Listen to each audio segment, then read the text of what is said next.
Assalamualaikum warahmatullahi wabarakatuh. Bertemu lagi dengan saya, Laili Nurah Marwati, mahasiswa PPG Prajabatan Gelombang 1 Universitas Pancasakti Tegal. Pada kesempatan ini, saya akan berbagi pengalaman literasi dalam digital storytelling saya. Oke, let's go.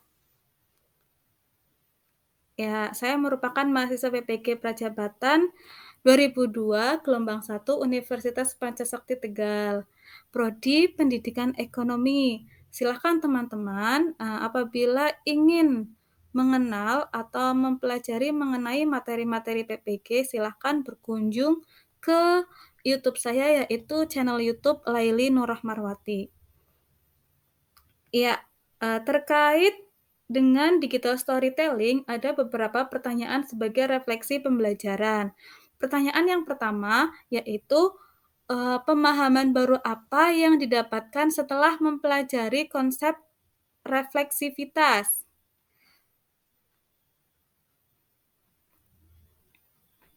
Ya, konsep refleksivitas merupakan tanggapan secara mendalam dan kritis seseorang atas pengalamannya sendiri. Melalui proses refleksi, seseorang berusaha memahami makna atau arti dan konsekuensi dari pengalamannya, sehingga mampu memilih tindakan apa yang tepat dalam pengembangan dirinya. Nah, pada proses refleksi itu terdapat 3 bagian kegiatan. Yang pertama adalah, pengalaman. Nah, dalam pengalaman ini seseorang mengamati perilaku atau bisa memilih gagasan, kemudian dapat mengendalikan perasaannya. Kemudian setelah kita memperoleh pengalaman, ada yang namanya refleksi. Dalam refleksi terdiri dari menghadirkan kembali pengalaman, mengelola perasaan, memanfaatkan perasaan positif dan mengubah perasaan negatif, kemudian mengevaluasi kembali pengalaman yang diperolehnya. Nah, kemudian akan dihasilkan pada yang namanya kekuatan. Dalam kekuatan ini, maka diperoleh perspektif baru dan pengalaman baru, perubahan sikap dan perilaku, kemudian kesiapan untuk penerapan atau aplikasi yang akan menjadi komitmen dalam bertindak. Nah, dalam naratif literasi adalah tulisan reflektif di mana seseorang penulis menceritakan kisahnya terkait dengan proses dan perjalanan dirinya dalam mengembangkan berbagai bentuk literasi, termasuk membaca, memirsa, menginterpretasi, dan sebagainya. Narasi literatif sering menjadi bagian dari tugas reflektif yang diberikan kepada calon guru, agar mereka mampu menilai kembali pengalaman, cara pandang, serta keyakinan, dan perspektif mereka tentang literasi.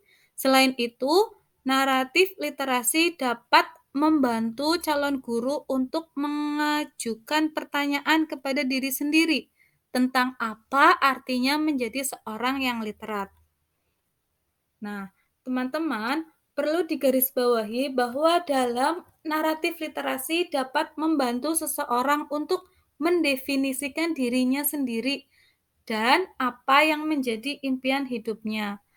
Pengalaman saya dalam perjalanan literatif dari narasi literatif saya yaitu ya, di situ ada puisi tentang ibu yang ditulis saya pada tanggal 27 Agustus 2005. Puisi yang kutulis di dalam buku diariku saat aku duduk di kelas 2 sekolah dasar. Saat itulah perjalanan literasiku dimulai. Dari seorang introvert yang senang menulis namun sangat takut berbicara. Berawal dari pujian guru bahasa Indonesiaku yang menilai tugas menulis puisi. Saat itu aku menulis puisi dengan tema ibu. Puisi yang kutulis mendapat apresiasi sebagai puisi terbaik dan dibacakan di kelas. Bu Robiah namanya. Guru bahasa Indonesiaku di kelas 2 SD memberikan pujian. Uh, Terus tingkatkan lagi ya kemampuan menulismu, kata beliau. Kata-kata itulah yang masih terngiang dalam menjadi motivasiku untuk terus menulis. Orang introvert sepertiku memang tidak pandai berbicara di depan. Ia terbiasa bercerita lewat tulisan dalam bukunya. Bagiku, buku diari menjadi sahabat terbaik yang selalu kuajak bicara lewat tulisan, termasuk tulisan puisi berjudul Ibu tersebut. Kesenanganku dalam menulis semakin berkembang dengan aku mengikuti lomba menulis karya ilmiah kewirausahaan ketika aku duduk di kelas 10 SMK Negeri 2 Tegal tahun 2013. Dalam lomba yang diadakan oleh Himpunan Mahasiswa Pendidikan Ekonomi Universitas Pancasakti Tegal, timku menuangkan ide karya ilmiah kewirausahaan yang berjudul Doremi, Donat Pareyami, sebagai makanan yang menyehatkan. Ini adalah pertama kalinya aku berbicara di depan umum untuk mempresentasikan ide karya tulis ilmiah yang telah aku buat bersama teman-temanku. Sekali lagi, berbicara di depan umum bagiku adalah momok yang sangat menakutkan. Banyak yang menjadi alasanku takut ketika berbicara dengan banyak orang. Entah takut salah ngomong atau takut tidak didengarkan oleh lawan bicaranya atau alasan lain yang mungkin menjadi sekat orang introvert dalam kemampuan berkomunikasi. Namun, dalam menulis karya ilmiah memang harus dipresentasikan dan dipublikasikan. Mau tidak mau, aku sebagai siswa yang membuat tulisan karya ilmiah ini harus tampil di depan mempresentasikan karyanya. Ini adalah momen pertamaku mengikuti kegiatan lomba karya ilmiah dan menjadi juara 3. Berbagai jadwal lomba tulis karya ilmiah ditempel di mading sekolah, mulai dari tema kesehatan, kreativitas, dan teknologi. Saat itu juga memasuki pembelajaran baru di kelas 11. Aku sudah mulai memahami banyak karakter teman-temanku sehingga aku mulai nyaman mengajak beberapa temanku untuk mengikuti lomba lagi. Lomba yang kedua adalah lomba karya tulis ilmiah yang diadakan di SMA Negeri 1. Kemudian sampai kepada usia 18 tahun di mana aku kuliah di Universitas Negeri Semarang, aku semakin memahami diriku tentang bagaimana aku bisa bertumbuh melalui kegiatan literasi menulis. Aku mulai menemukan banyak teman yang sefrekuensi dan hobi menulis di dalam organisasi, yaitu organisasi karya ilmiah mahasiswa ekonomi atau KIME, yang juga menjadi bagian perjalanan literasiku. Dalam organisasi ini, aku bisa berkeliling mengunjungi berbagai tempat di Indonesia. Dari hasil karya ilmiah yang dipresentasikan, tempat yang paling berkesan dari presentasi karya ilmiah adalah Universitas Riau. Wah, ternyata seru juga ya menulis. Banyak manfaat yang diperoleh dari kegiatan literasi menulis. Dari mulai menulis puisi di buku diari sampai dengan menulis karya ilmiah. Dari menulis, aku bisa punya teman bercerita. Dari menulis, aku mempelajari hal-hal baru. Tertantang untuk meningkatkan kapasitas diriku yang dulunya seorang pemalu ternyata bisa ngomong di depan umum. Bisa keluar dari zona nyamanku, mencoba hal baru untuk mengeksplorasi kemampuan diriku. Demikian perjalanan literasiku. Dari apa yang sudah kutulis, aku bisa belajar bahwa kegiatan literasi yang meliputi keterampilan berbahasa, menyimak, membaca, menulis, berbicara, dan menghitung memberikan pengalaman berharga bagi setiap individu. Sebagai calon guru, kita harus belajar memahami karakteristik siswa, biarkan dia tumbuh berproses, menemukan bakatnya sesuai dengan minat literasi yang diinginkan.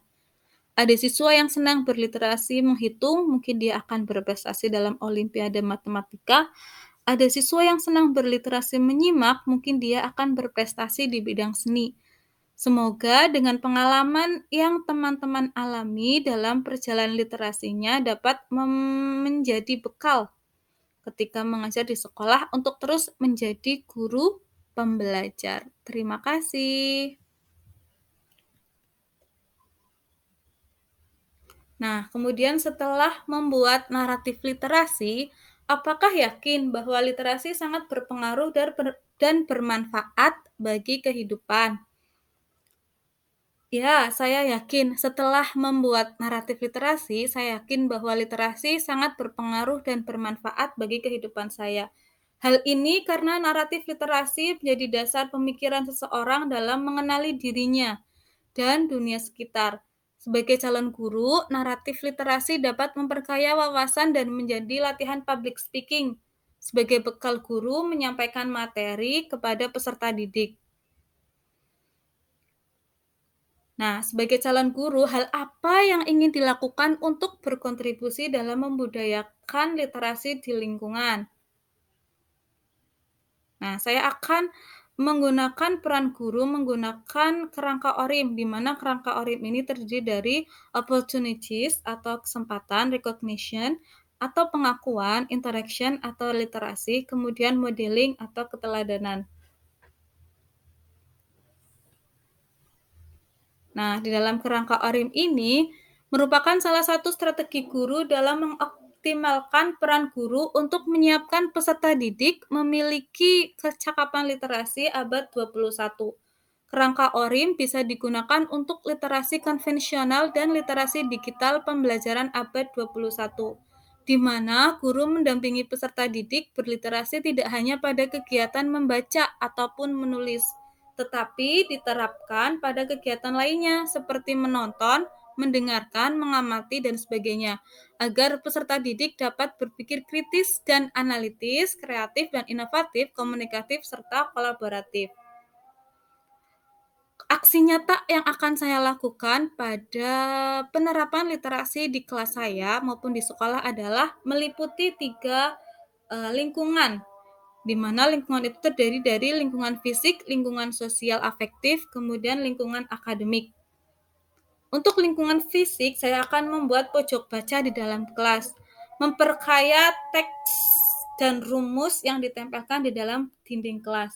Kemudian, kelas yang kaya akan berita-berita terkini untuk memperkaya pemahaman dari berita yang ada pada kelas tersebut. Kemudian ada pohon motivasi, di mana pohon motivasi ini merupakan kata-kata afirmasi positif yang ditulis dari peserta didik, kemudian membuat mading kelas. Aksi nyata yang kedua adalah membuat lingkungan literasi pada sosial afektif, yaitu membuat jurnal membaca, memajang foto siswa berprestasi, perayaan hari besar dengan berliterasi, memotivasi siswa aktif dalam kegiatan ekstrakurikuler, dan festival buku di sekolah. Kemudian, untuk lingkungan akademik, saya akan menerapkan pembiasaan 15 menit membaca, pembelajaran kontekstual, membuat jadwal kunjungan perpustakaan, memperkaya buku fiksi di perpustakaan, dan mengadakan lomba karya ilmiah. Ya, demikian digital storytelling saya dalam mata kuliah literasi lintas mata pelajaran. Semoga dapat bermanfaat untuk teman-teman yang sudah menyaksikan.